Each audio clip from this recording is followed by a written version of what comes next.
What's going on, everybody? Josh Callaway alongside James D. Jackson, Sooners Illustrated 24/7 Sports, at the stadium where Oklahoma is a complete disaster, folks. They lost to South Carolina on Saturday morning, 35-9. All right, James, where do we go from here?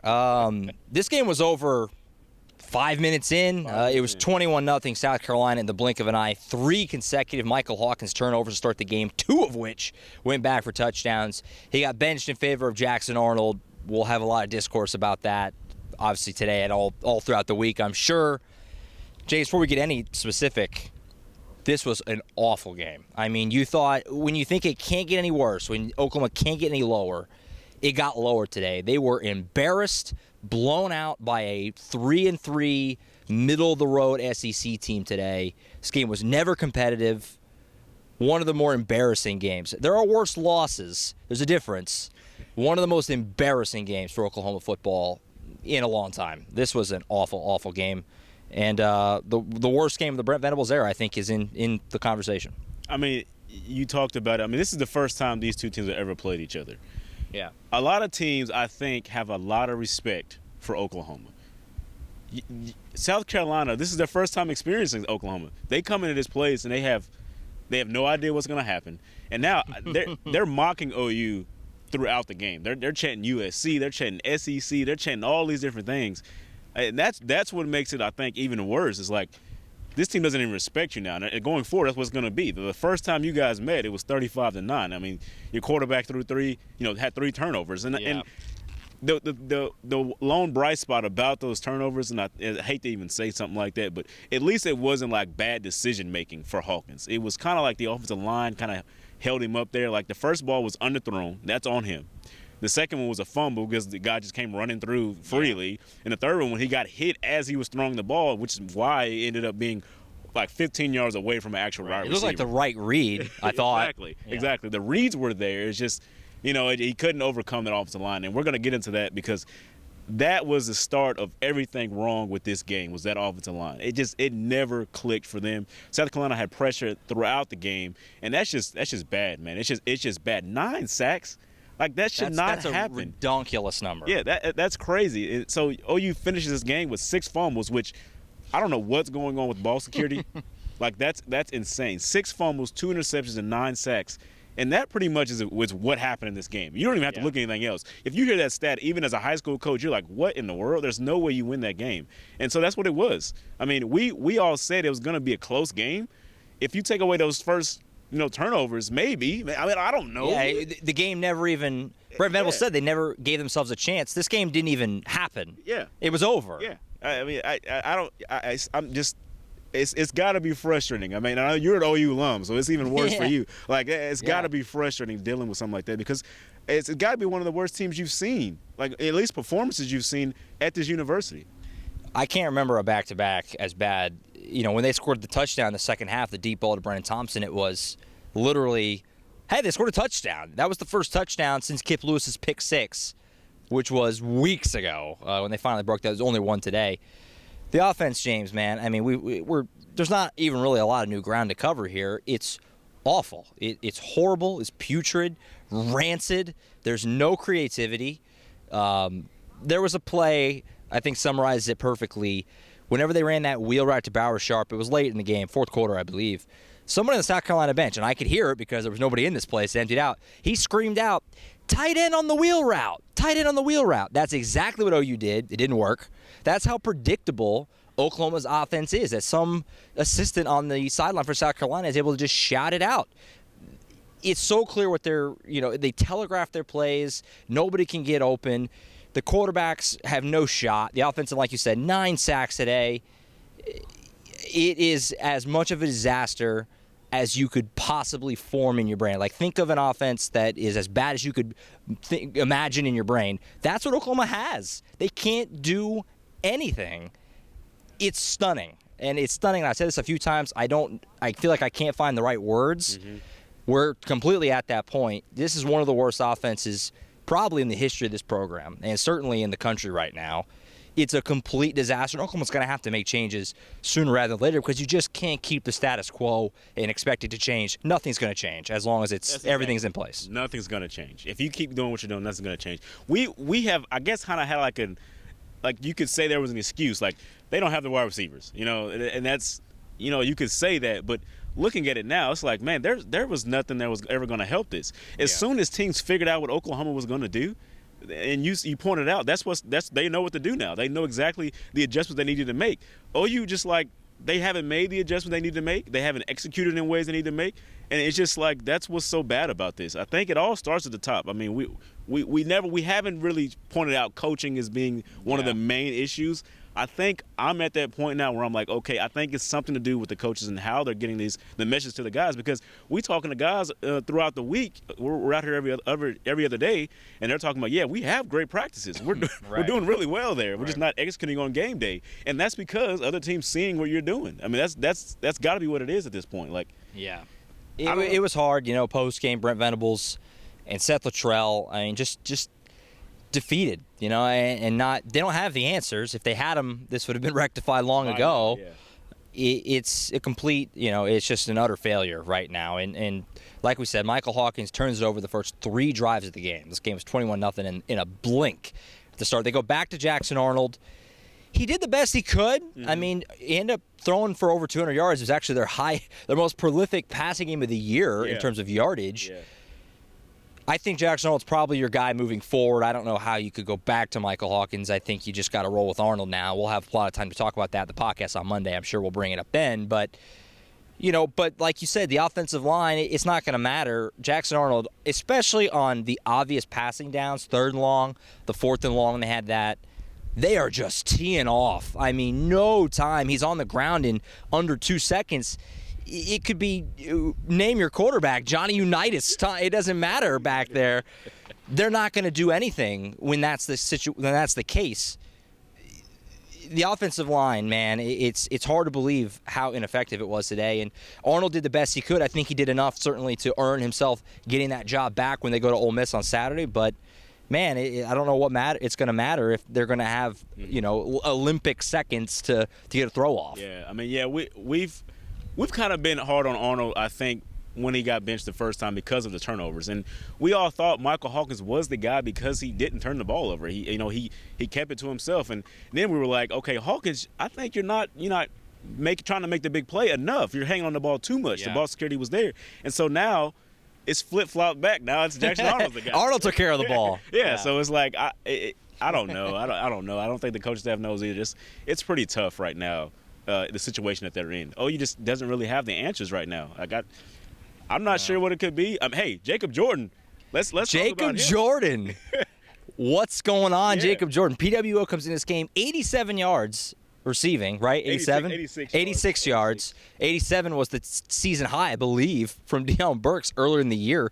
One off from Jacob Jordan. So shout out him. He was really the one ray of sunshine offensively. Gave him a spark. Yeah, he did. I mean, it was a really good spark. I mean, 6 catches from him, a walk-on. I mean, a lot of people are trying to figure out who the guy is, and we're like, hey, that's a walk-on. Did Drake Stoops come back? Yeah. I mean, he's a walk-on guy. He was really good at high school. He had a couple of offers from other places that he could have gone to. So Emmett Jones even convincing him to come over here as a walk-on was pretty remarkable in itself. So good to see him out there and getting those reps because he looked pretty confident out there, and he caught a lot of balls. I mean, that's all you can do in that position. So really I need more. Yeah, I need more. He needs to have a role moving forward, I think, for sure. Yeah. That Brendan Thompson touchdown, I mean, I asked Thompson about this. Like, did you move yourself to the slot and move Jordan out of the way for that one? He's like, yeah, I mean, I saw some on the defense, and I wanted to put myself in the best position as the veteran on the wide receiver group. And so, I mean, it worked out because he made the catch and the touchdown, and which is pretty crazy that OU's like they get a touchdown and it's like, wow, they scored. And like that's just an achievement in itself. It's crazy. As hard as I don't know how to really put this, but as hard as it is for OU to get a first down is how easy it used to be for OU to score a touchdown back in the days. Like it's crazy the difference it's making. So it is unbelievable. And good for Brendan Thompson too. I mean, he's been getting deep on his man all year, and nobody's been able to get him the football. Yeah. So shout out to Brendan for finally connecting on one. I'm sure that felt good, albeit in a game that was a disaster otherwise. Defensively, I don't even really know what to make of it. I mean, it was pretty good. I mean, frankly, until South Carolina put together that drive before the end of the first half, they hadn't driven the ball once. It was 24-0 without a single drive because it was 2 defensive touchdowns, and then the short field led to the first touchdown after the first interception, and then the fake punt, which was just one of the worst decisions I've ever seen. That led to the other field goal. I mean, even if you convert that fake punt, you were at like your own 30. You have to get 4 or 5 more first downs just to think about a field goal when you can't move the ball at all. I don't know what went into that decision. That was really poor, and it didn't work, and it cost them 3 points. But defensively, it was pretty good overall. But it's not. It doesn't matter when the offense is giving you nothing, and then to start this game, literally gave 2 touchdowns to the other team defensively. I mean, literally they scored 9 points. The game was over. Mathematically, right there. So, I mean, defensively, I don't know what you can make of it. I mean, this defense is really good. It's a shame that OU is going to waste it this year because the offense can't do anything. I can't remember if it was after the first or second week, but we got Luke Elzinga in a press conference, and they were like, this is the only time you're going to get him this year, so just get everything you can out of him. So he's the punter for OU, right? We were talking about how Jackson Arnold had those punts, like in short yardage situations. Yeah, and we were like, are you ever going to get a chance to throw the ball? Is that good? He's like, yeah, I'll see what happens. And so I'm thinking, okay, that's pretty cool. But now, that's not the time I thought that was going to happen. You talked about that fake punt. Yeah, that's not a good situation to be in because even it's a screen pass anyway. That's going to be a hard play to convert. Around like midfield, maybe. On your own 30? That's going to be a hard play to convert anyway. Because was it like 4th and 10 or something like that? I don't know. They lost like 4 yards on it though. Yeah, it wasn't good. So I mean, defensively, yes, there were some good moments. Jaden Jackson got a sack. Ethan Downs got a sack. I think PJ had one too. Yeah, he sacked Davis Bevel. Ironically. Wow, that's crazy, isn't it? But at least those guys were able to kind of put themselves back into consideration for being on that defensive side and things like that. So really good defensive moments. I mean, they didn't get a turnover, which is a lot of them were kind of upset about that because OU's been really, really good at turning the ball over, and South Carolina has not been good at keeping the ball away from home. Yeah. So that was a surprise going into this game, and after the game, it was a surprise to not see that OU was able to get a takeaway, and so they all kind of were mad about that, and so that's all you can really say about them. I mean, solid performance from the defense. Just doesn't matter. Pretty solid, but once you're down 21-0 and it's not your fault, I mean, I don't. Yeah, no, it doesn't matter. All right, so where do we go from here? Let's call it like it is. If you're an OU fan, you're sitting here right now saying, we're not going to make a bowl. Obviously, there's games to be played. You never know, certainly. But if you're an Oklahoma fan right now, you're feeling like you are not going to make a bowl because you have to find a way. I mean, let's assume they beat Maine. God forbid they lose to Maine. That's 5. Where's that 6th win coming from? You got at Ole Miss, at Missouri, Alabama comes in here, and you got to LSU. Mm-hmm. I mean, it's hard to win games when you literally cannot score. I feel like that's very obvious to say. If this team goes 5-7 and does not make a bowl, which right now is certainly, I think you probably have to feel like that's completely on the table, it is one of the biggest disasters, at least in recent OU history. We'll say since the turn of the millennium. I know a lot of the 90s were dark periods before our time. So let's go 2000 on. Probably the biggest disaster of a season OU's had since 2000, since Bob Stoops got here. Yeah. I mean, and it'll be a very interesting offseason after that. I don't know what to say. It's hard to see them winning any games right now.